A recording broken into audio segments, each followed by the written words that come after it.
ये 4 सीटों पर जो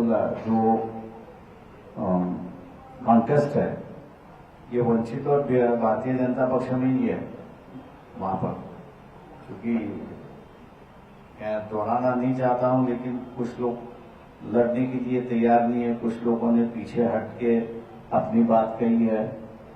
तो बीजेपी को हम फील्ड नहीं दे सकते थे, इसलिए हमको मजबूरन जो है वो उम्मीदवार उतारना हुआ और अब जो है वो वंचित बहुजन आघाड़ी और बीजेपी के बीच में ये लड़ाई है। एक से मैं किसी से नाराज नहीं होती है, मेरा किसी से पर्सनल झगड़ा नहीं है, ना मैं नाराजगी करता हूं।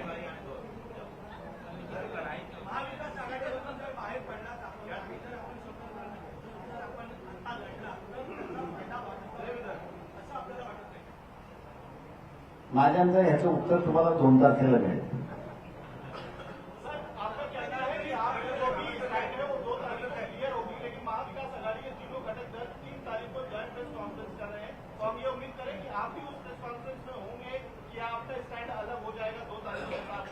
इसका पता नहीं है कि क्या रोक मिलेगा किस तरीके से।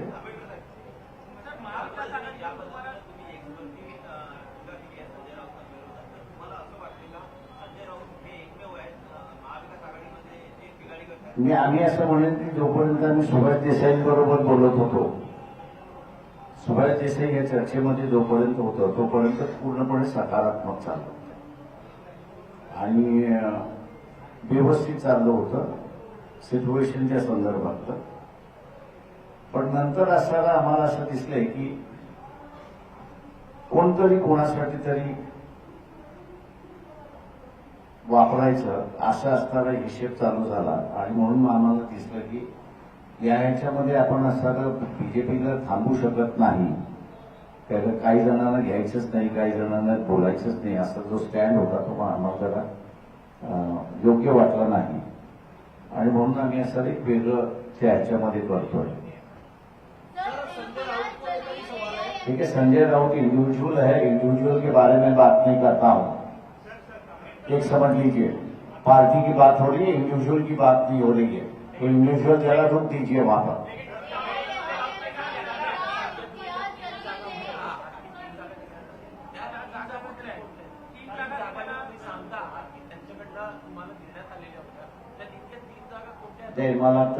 मला भांडणं पुन्हा लावायची नाहीये,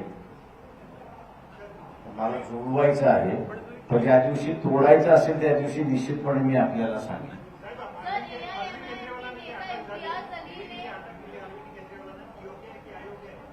पूर्णपणे अयोग्य आहे। कॅबिनेट डिसिजन हा कोर्टाचा विषय होऊ शकत नाही आणि त्याच्याच बरोबर इन्क्वायरीचा इश्यू होऊ शकत नाही। संविधानाने कॅबिनेटला पूर्णपणे अभय दिलेला आहे। आता ते जर झालं असेल तर मी असं म्हणेन की पहिल्यांदा नरेंद्र मोदी यांना असताना अरेस्ट केलं पाहिजे। मनमोहन सिंग असताना त्यांनी एक आखं युनिट ज्याला आपण म्हणतो एअरफोर्सचं उभं करण्याचं ठरवलं होतं, राफेल मार्फत 135 एअरक्राफ्ट घ्यायचं ठरवलं होतं। अमाऊंट काही असेल तो वेगळा भाग आहे, तो डिसिजन बदलला। तो डिसिजन बदलल्यानंतर त्याचे 2 भाग करण्यात आले। 35 राफेलची विमानं आपण असताना फ्रान्सकडून विकत घेतली आणि उरलेली 100 विमानं अंबानी मॅन्युफॅक्चर करतील असं त्यावेळेस सांगण्यात आलं। राफेलच्या म्हणजे डसॉल्ट ही जी कंपनी आहे की जी राफेल करते, या कंपनीच्या काही डायरेक्टर्सना भारताबरोबर झालेल्या करारनाम्यामध्ये त्यांनी फ्रॉड केला, घुसखोरी केली, म्हणून फ्रान्स गव्हर्नमेंटने त्यांना असताना शिक्षा दिलेली आहे। डसॉल्टच्या अधिकाऱ्यांना की जे भारताबरोबर राफेलच्या संदर्भात बोलणी करत होते, आता तिथल्या अधिकाऱ्यांना त्यांनी घुस दिली म्हणून असताना जर झालं तर भारताचं नुकसान झालं ह्याही त्याच्यातला आहे. त्याच्यामुळे तोही कॅबिनेटचा निर्णय होता. तो कॅबिनेटचा निर्णय होता म्हणून असताना कोणीही त्याला क्वेश्चनिंग केलं नाही की हा कोर्टाचा विषय होत नाही, हा इन्क्वायरीचा विषय. लिकर पॉलिसी काय असावी ही दिल्ली गव्हर्नमेंटची कॅबिनेट डिसिजन त्या ठिकाणी असणार आहोत. आणि कॅबिनेट डिसिजन असल्यामुळे ती इन्क्वायरी होत नाही. तेव्हा कालच्या असणाऱ्या जे काही कोर्टामध्ये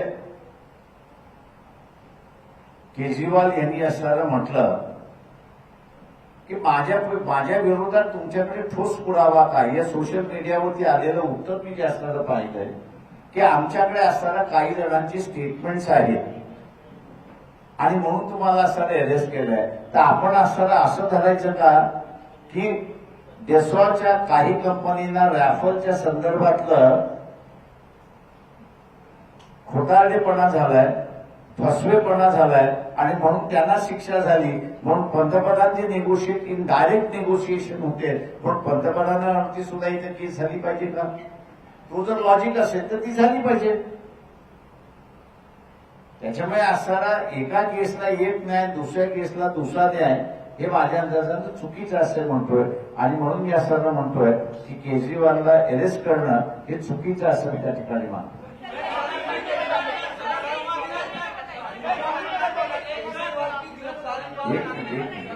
आराम से यार, आप एक पूछो तो एक मिनट मैं आपको हिंदी में जवाब देता हूँ. रुकिएगा 2 मिनट. देखिए, मैं ये कहूंगा कि केजरीवाल को अरेस्ट करना पूरा गैर कानूनी है. मैं सुप्रीम कोर्ट से अपील करता हूं कि वो पहला इस बात का फैसला दे कि जो कैबिनेट डिसीजंस होते हैं, क्या ये कैबिनेट डिसीजंस कोर्ट उस पर निर्णय ले सकता है क्या? पहली बात है.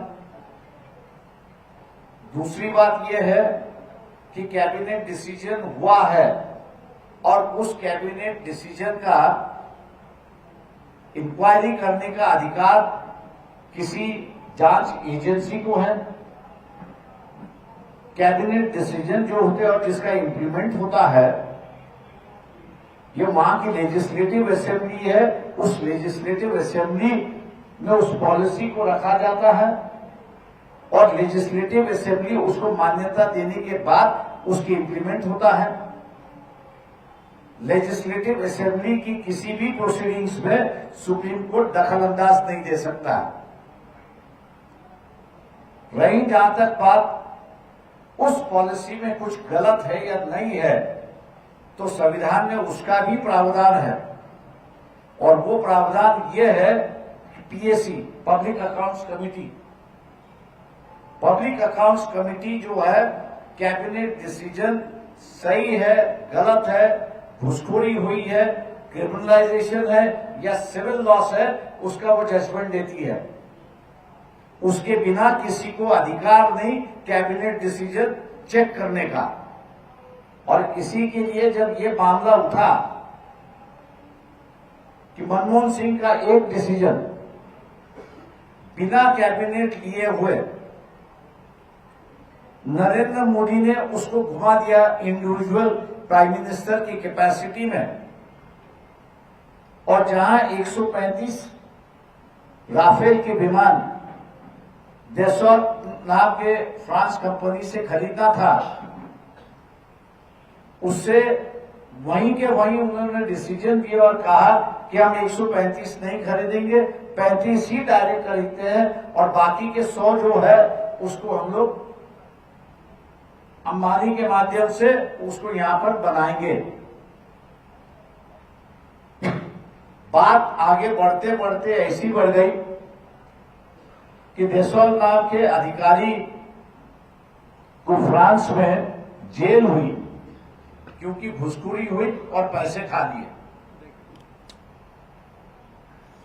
आप क्या हम लोग ये कहे हैं वहां पर कि वहां के अधिकारियों को जेल हुई इसी राफेल के डील के मामले में, तो फिर वही अगर लागू होता है तो प्राइम मिनिस्टर के ऊपर भी केस होनी चाहिए, उनको भी अरेस्ट होना चाहिए। लेकिन विरोधी दल की बात जब हुई तो यही कहा कि कैबिनेट डिसीजन होने की वजह से कैबिनेट डिसीजन को हम लोग क्वेश्चन नहीं कर सकते, कर सकता है तो पीएससी कर सकती है। पीएससी अगर कुछ बात कहती है कि इसमें घोटाला हुआ है तो ही उसका चार्ज हो सकता है, वरना उसका चार्ज नहीं हो सकता। इसलिए ये जो है मैं समझता हूं कि अधिकार का गैर तरीके से इस्तेमाल हो रहा है और इसलिए हम लोग इसकी निंदा करते हैं। सर, कांग्रेस को आज ही 1700 करोड़ के इनकम टैक्स का नोटिस मिला है, इसको किस तरह से देखते हैं? इसके पहले राहुल गांधी इस मुद्दे पर सवाल उठा चुके हैं कि हमारे पास कैंपेन करने तक मेरे हिसाब से आप लोगों ने एक बात सामने नहीं लाई। जो प्रेजेंट फाइनेंस मिनिस्टर है उनके हस्बैंड का ही सबसे बड़ा बयान आ चुका है, सोशल मीडिया पे आ चुका है कि वर्ल्ड का सबसे बड़ा फ्रॉड अगर कुछ है तो इलेक्टोरल बॉन्ड है। और कोई मेरे ख्याल से दैनिक दोनों भी इकोनॉमिस्ट है, बड़े नामी इकोनॉमिस्ट है।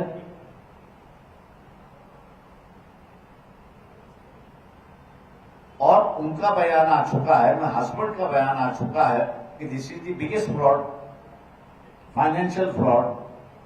अब जब हस्बैंड ही कह रहा है कि ये सबसे बड़ा बिगेस्ट फ्रॉड है तो मेरे ख्याल से उसको मान लेना चाहिए। कंसेंट के बिना ये स्टेटमेंट नहीं होगा।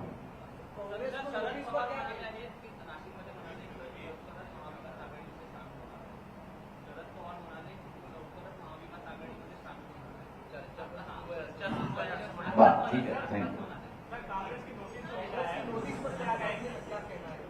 मैं वही कहूंगा कि भैया ऐसा है कि सिस्टम आपको बता देता हूं, जितना भी अकाउंट्स है ये अकाउंट्स पहले इलेक्शन कमीशन को जाता है। इलेक्शन कमीशन को जाने के बाद जो है उसमें विवरण होता है कि भैया आपके पास एडिशनल फंड है या नहीं है। अगर एडिशनल फंड है तो इलेक्शन कमीशन पूछता है कि आप इसका विवरण कैसे खर्च करोगे, क्या करोगे, किस पर इस्तेमाल करोगे। और एक्सेस अगर रहा तो वही टैक्सेबल इनकम होता है। अब 1700 करोड़ की अगर नोटिस आई है तो इसका मतलब है कि 1700 को आप 70% से मल्टीप्लाई कर लीजिए, उतना उनका इनकम होना चाहिए तभी और उतना उनके पास एक्सेस होना चाहिए तब जाके उसकी नोटिस होगी। ये तो मैं समझता हूं कि इलेक्शन के वक्त भी डिपार्टमेंट को इस्तेमाल कर रहे हैं डराने के लिए, धमकाने के लिए। ये मेरे ख्याल से लोगों के सामने अब आना शुरुआत हुआ है कि ये नॉन पॉलिटिकल तरीके से लोगों को डरा और धमका रही है।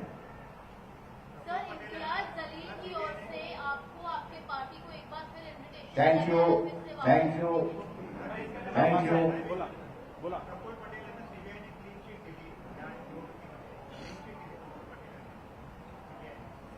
नाही अजून ती ऑर्डर वाचलेली नाही, त्यांनी सीबीआयने क्लीन चिट दिली असेल पण अजून कोर्टाने क्लीन चिट दिली नाही एवढी फक्त माझी माहिती आहे। Thank you everybody. व सगळ्यांना आता लंचला इन्व्हिटेशन आहे। धन्यवाद। पक्षाच्या वतीने सर्वांचे मनपूर्वक आभार आणि यानंतर सर्व पत्रकार बंधू भगिनींना विनंती आहे बाळासाहेबांसोबत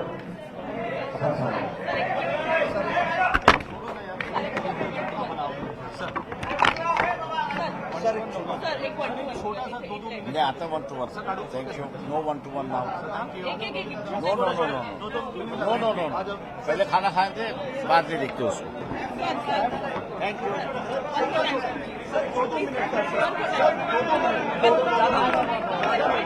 खाना खा लेंगे 2 मिनट। सर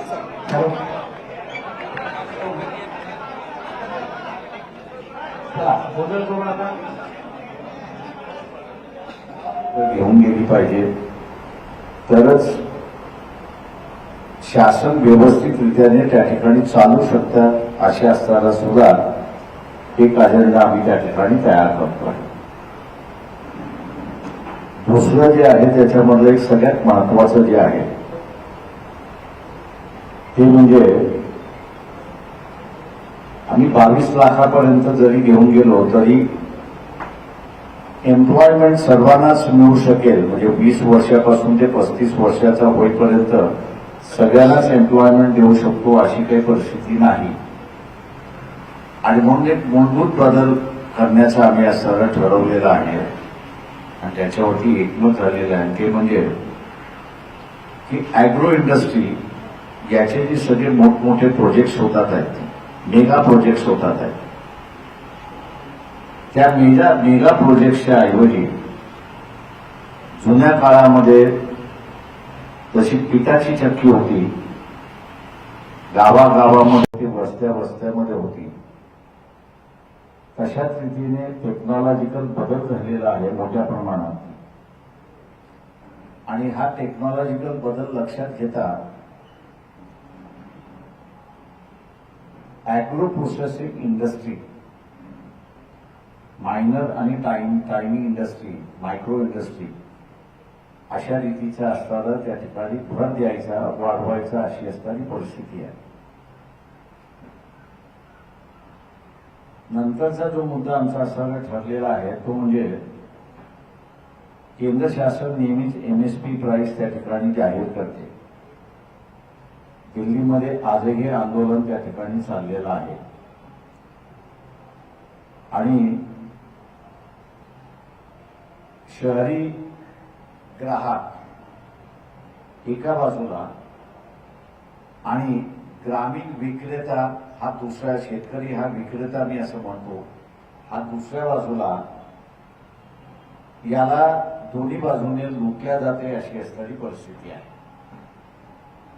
एकाला भाव पाडून लुटल्या जातं अशी असणारी परिस्थिती आहे आणि दुसऱ्याला शॉर्टेज करून लुटल्या जातं अशी असणारी परिस्थिती आहे.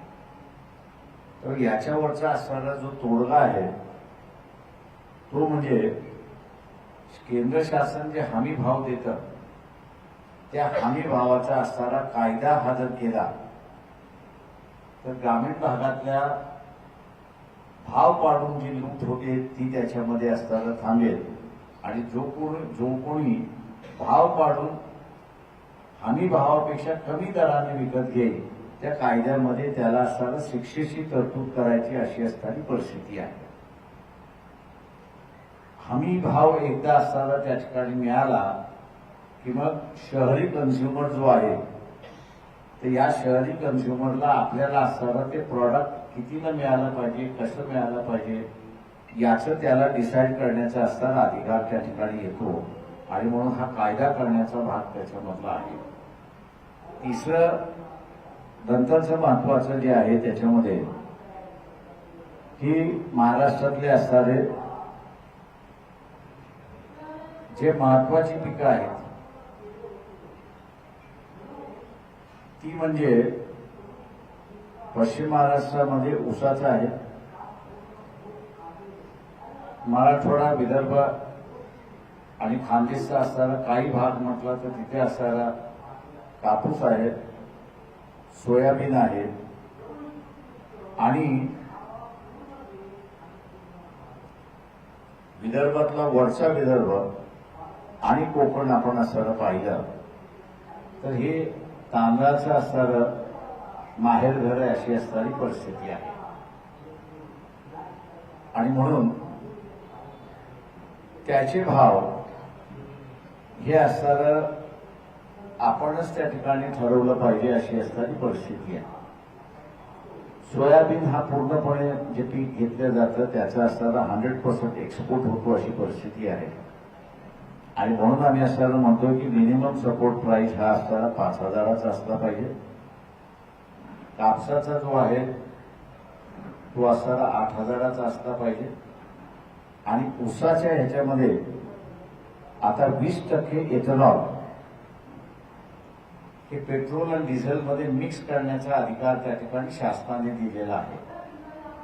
परंतु ऊसाचा असणारा रेट त्या ठिकाणी जो फायनल होतो,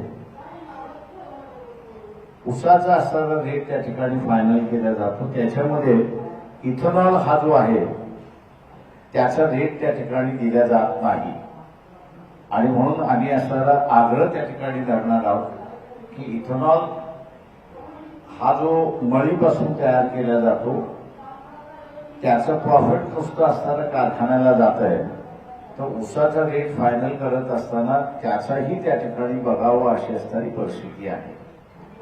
ज्या काही संघटनांशी आम्ही असं बोलतोय त्या मेन मुद्दे त्यांच्याबरोबर बसून जे ठरत आहेत त्याची मी आपल्याला असताना माहिती या ठिकाणी दिलेली आहे आणि 2 तारखेपर्यंत मला वाटतं नेमकं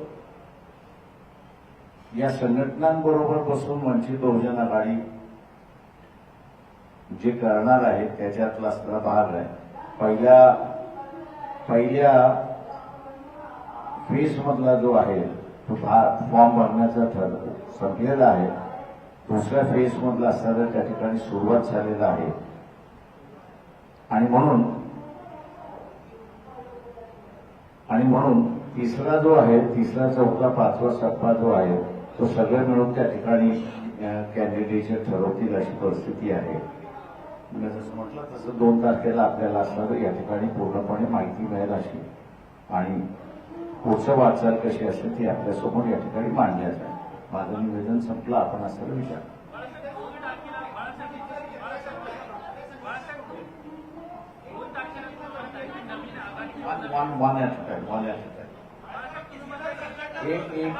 one at a time.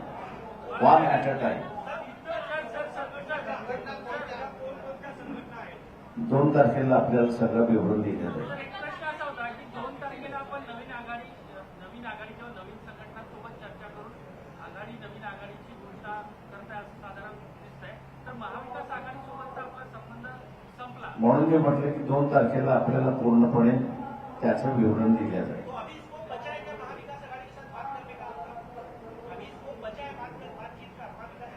हमने कहा कि हमने बंद किया है, हमने कभी कहा नहीं कि हमारी चर्चा बंद है.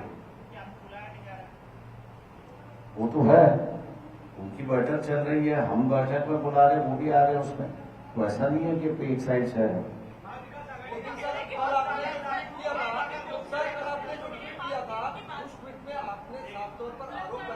हाँ, मैं ये कह रहा हूं कि महाविकास आघाड़ी अलग है और संजय अलग है. तो जिसको हमने टारगेट बनाया था या जिसके बारे में कहा था वो संजय की बात थी. वो महाविकास आघाड़ी के नाम से गलत आप लोगों को बयान दे रहा है और गलत स्टेटमेंट कर रहा है. इसलिए हमने कहा कि संजय जो है वो आघाड़ी में बिगाड़ करने में लगा हुआ है.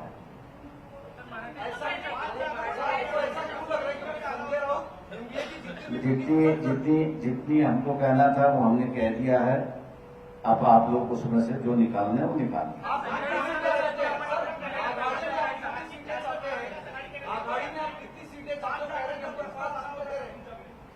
आमच्याकडे असणारा त्या बैठकीमधला जो प्रस्ताव होता तो 3 जागांचा प्रस्ताव होता. एक माझा मतदारसंघ आणि दुसरे 2 मतदारसंघ. त्याच्या पलीकडे आम्हाला कुठलाही प्रस्ताव आलेला नाही. परंतु ते जरी असलं तरी आम्ही जे काही उभं करतो त्याच्यामध्ये आम्ही कोणालाही रूल आउट करत नाही, एवढं लक्षात घ्या. सर वो कह रहे हैं कि हम 5 सीटों का प्रस्ताव दिए थे, पहले 4 था, बाद में 5 तक आए, लेकिन प्रकाश आंबेडकर जी नहीं. आप आपको हमारी बात सुनिए, उनकी बात सुनिए, आप तय कर लो. उस पर बहस नहीं हो सकती. मैंने कहा ना कि उस पर बहस नहीं हो सकती है. मैंने आपसे कहा ना कि भी हमने किसी के लिए भी दरवाजे बंद नहीं किए हैं.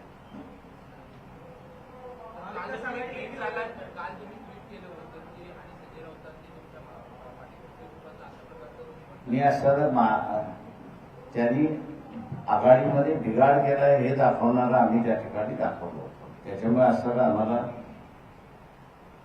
महाराष्ट्रामधलं जे आहे ज्या पद्धतीने असणारा पूर्णपणे विरोधी पक्ष उभा राहायला पाहिजे होता. आम्ही प्रयत्न करत होतो की यांची महाविकास आघाडी होती त्याच्या माध्यमातून उभा राहावा. पण त्याच्यामध्ये असणारं पट्यानेफ जे होतं ते पट्यानेफ आम्हाला बाजूला करायचं आहे आणि जे आले पाहिजे त्यांना घेऊन आम्ही असं उभं करणार आहोत.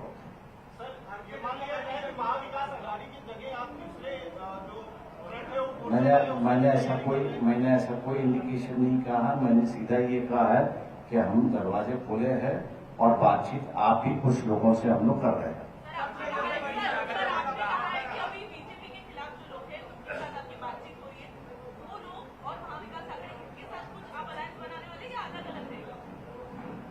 ठीक है, मैंने इसलिए कहा है कि किनका रूप कैसा है वो आज मैं नहीं बताऊंगा। हमारी कोशिश होगी कि भैया हम लोग सब मिलके इकट्ठा लड़े उस पर, किसी को बगल में ना रखे, किसी को हम लोग साइड ट्रैक ना करें। इसलिए हमने कोशिश है, इसलिए 2 तारीख जो है वो 2 तारीख को हम लोग जो है उसका फाइनल प्लान आपके सामने रखेंगे।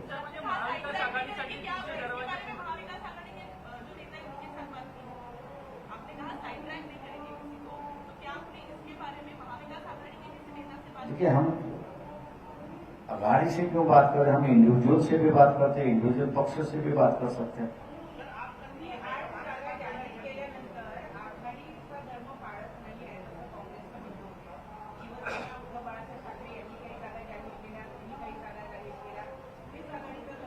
नाही, माझं म्हणणं असं आहे की ज्यावेळेस म्हणूनच मी म्हणालो की पहिला टप्पा तुमचा इलेक्शनमध्ये जो आहे आणि पहिला टप्पा मी अगोदरपासून म्हणत होतो, आपण विश्वास ठेवायला तयार नव्हता।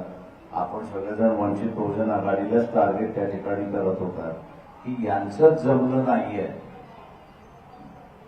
यांनी आपलं असणारं स्वतःचं कोंबडं झाकलेलं आहे ते दाखवायलाच तयार नाहीये।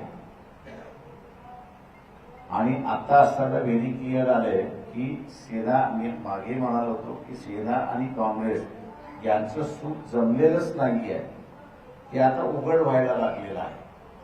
सर, आपको लगता है कि एनडीए में सब कुछ वाकई में सही हुआ है? ठीक है, 2 तारीख को जो मैंने जैसे कहा कि 2 तारीख को जो है वो फाइनली हम लोग सब कुछ जाहिर करेंगे। सर, एक सवाल ये है कि क्या आपको भी लगता है कि एनडीए में सब कुछ सही नहीं है? एक तो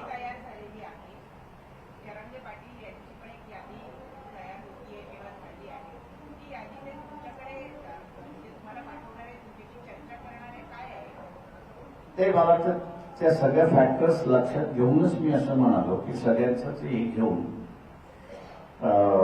2 तारखेला त्याचा सगळ्यांनी निचोड होऊन जाईल असं मी त्या ठिकाणी मानतोय। हे बरोबर आहे की जनाने पाटील यांच्याकडे सुद्धा एक त्यांनी जी पद्धत केलेली आहे, सगळं मराठा संघटना जिल्ह्यावर बसून त्यांनी असं त्यांच्याकडे नावं पाठवावी, कॉमन नावं पाठवावी असं जे आहे ती सुद्धा एक प्रक्रिया चाललेली आहे। ती आज मला वाटतं उद्या संध्याकाळी त्यांची असतात ती पूर्ण होईल असं त्या ठिकाणी मानतोय। म्हणून म्हटलं की 2 तारीख जी आहे त्या 2 तारखेपर्यंत सगळं फायनल झालेलं असेल। अजिबात नाही, माझे दरवाजे कोणासाठी बंद नाहीये।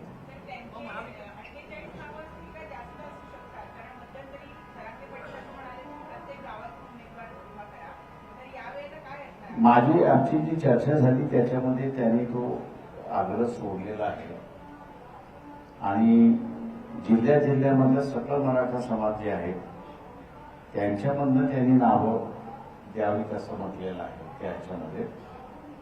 तेव्हा एकच उमेदवार येईल असं ठरते असं मला वाटतं। सर, एक सवाल यह है कि आपको लगता है एनडीए में वाकई में सब कुछ सही है? उद्धव ठाकरे ने अपने कैंडिडेट डिक्लेयर कर दिया, उस पर कांग्रेस एनसीपी को ऑब्जेक्शन है। इसके अलावा जो कांग्रेस ने कैंडिडेट डिक्लेयर किया उस पर एनसीपी अपनी सीटों की मांग कर रही है, आपने भी अपने कैंडिडेट डिक्लेयर किए? हमने जो है वो फर्स्ट फेज की जो है कैंडिडेट जो है वो डिक्लेयर किए हैं, क्योंकि आखिरी दिन खत्म हो रहा था तो कार्यकर्ताओं को हवा करके नहीं छोड़ सकते कि ये, क्योंकि वो चारों सीट, एक सीट पर हमने कांग्रेस को सपोर्ट किया, बाकी की 4 सीटें जो है ये 4 सीटों पर जो कॉन्टेस्ट है ये वंचित और भारतीय जनता पक्ष में ही है वहां पर। क्योंकि मैं दोहराना नहीं चाहता हूं, लेकिन कुछ लोग लड़ने के लिए तैयार नहीं है, कुछ लोगों ने पीछे हट के अपनी बात कही है, तो बीजेपी को हम फील्ड नहीं दे सकते थे, इसलिए हमको मजबूरन जो है वो उम्मीदवार उतारना हुआ और अब जो है वो वंचित बहुजन आघाड़ी और बीजेपी के बीच में ये लड़ाई है। लेकिन उद्धव ठाकरे से भी नाराज चल रहे हैं, उद्धव ठाकरे एक से मैं किसी से नाराज नहीं हूँ भैया। मेरा किसी से पर्सनल झगड़ा नहीं है, ना मैं नाराजगी करता हूँ।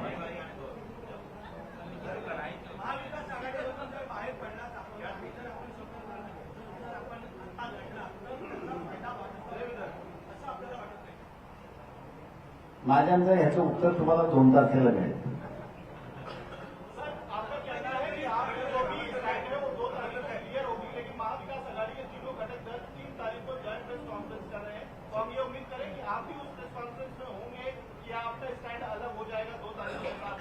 इसका पता नहीं है कि क्या रोक लेगा किस तरीके से. सर महाविकास आघाडीच्या तुम्हाला तुम्ही एक्सपर्टी टीका केली आहे संजय राऊतांविरोधात. तुम्हाला असं वाटतं का संजय राऊत हे एकमेव आहेत महाविकास आघाडीमध्ये जे बिघाडी करतात? आम्ही असं म्हणेन की जोपर्यंत आम्ही सुभाष देसाईंबरोबर बोलत होतो, सुभाष देसाई या चर्चेमध्ये जोपर्यंत होतं तोपर्यंत पूर्णपणे सकारात्मक चाललं आणि व्यवस्थित चाललं होतं सिच्युएशनच्या संदर्भात. पण नंतर असताना आम्हाला असं दिसलंय की कोणतरी कोणासाठी तरी वापरायचं असं असणारा हिशेब चालू झाला आणि म्हणून आम्हाला दिसलं की याच्यामध्ये आपण असताना बीजेपीला थांबू शकत नाही. कारण काही जणांना घ्यायचंच नाही, काही जणांना बोलायचंच नाही, असा जो स्टँड होता तो आम्हाला जरा योग्य वाटला नाही आणि म्हणून आम्ही असं एक वेगळं ह्याच्यामध्ये करतोय. ठीक है, संजय राउत इंडिविजुअल है, इंडिविजुअल के बारे में बात नहीं करता हूं. एक समझ लीजिए, पार्टी की बात हो रही है, इंडिविजुअल की बात नहीं हो रही है. तो इंडिविजुअल जरा रुक दीजिए वहां पर.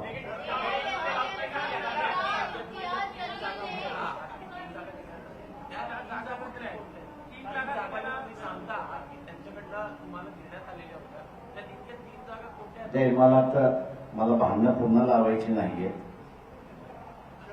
मला जोडवायचं आहे. पण ज्या दिवशी तोडायचं असेल त्या दिवशी निश्चितपणे मी आपल्याला सांगेन.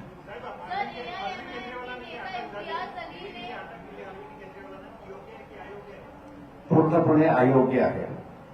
कॅबिनेट डिसिजन हा कोर्टाचा विषय होऊ शकत नाही आणि त्याच्याच बरोबर इन्क्वायरीचा इश्यू होऊ शकत नाही. संविधानाने कॅबिनेटला पूर्णपणे अभय दिलेला आहे.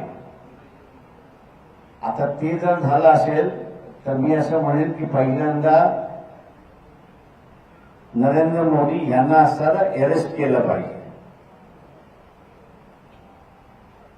मनमोहन सिंग असताना त्यांनी एक अख्खं युनिट ज्याला आपण म्हणतो एअरफोर्सचं उभं करण्याचं ठरवलं होतं. राफेल मार्फत 135 एअरक्राफ्ट घ्यायचं ठरवलं होतं. अमाऊंट काही असेल तो वेगळा भाग आहे. तो डिसिजन बदलला. तो डिसिजन बदलल्यानंतर त्याचे 2 भाग करण्यात आले. 35 राफेलची विमानं आपण असताना फ्रान्सकडून विकत घेतली आणि उरलेली 100 विमानं अंबानी मॅन्युफॅक्चर करतील असं त्यावेळेस सांगण्यात आलं. राफेलच्या म्हणजे डसॉल्ट ही जी कंपनी आहे की जी राफेल करते, या कंपनीच्या काही डायरेक्टर्सना भारताबरोबर झालेल्या करारनाम्यामध्ये त्यांनी फ्रॉड केला, घुसखोरी केली म्हणून फ्रान्स गव्हर्नमेंटने त्यांना असताना शिक्षा दिलेली आहे. डसॉल्टच्या अधिकाऱ्यांना की जे भारताबरोबर राफेलच्या संदर्भात बोलणी करत होते. आता तिथल्या अधिकाऱ्यांना त्यांनी घुस दिली म्हणून असताना जर झालं तर भारताचं नुकसान झालं हाही त्याच्यातला आहे. त्याच्यामुळे तोही कॅबिनेटचा निर्णय होता. तो कॅबिनेटचा निर्णय होता म्हणून असताना कोणीही त्याला क्वेश्चनिंग केलं नाही की हा कोर्टाचा विषय होत नाही, हा इन्क्वायरीचा विषय. लिकर पॉलिसी काय असावी ही दिल्ली गव्हर्नमेंटची कॅबिनेट डिसिजन त्या ठिकाणी असणार आहोत आणि कॅबिनेट डिसिजन असल्यामुळे ती इन्क्वायरी होत नाही. तेव्हा कालच्या असणाऱ्या जे काही कोर्टामध्ये केजरीवाल यांनी असणारं म्हटलं की माझ्या विरोधात तुमच्याकडे ठोस पुरावा काय, या सोशल मीडियावरती आलेलं उत्तर मी जे असणारं पाहिलंय की आमच्याकडे असणाऱ्या काही जणांची स्टेटमेंट्स आहेत आणि म्हणून तुम्हाला असणारं अरेस्ट केलंय. तर आपण असणारं असं धरायचं का की डेसॉच्या काही कंपनींना रॅफलच्या संदर्भातलं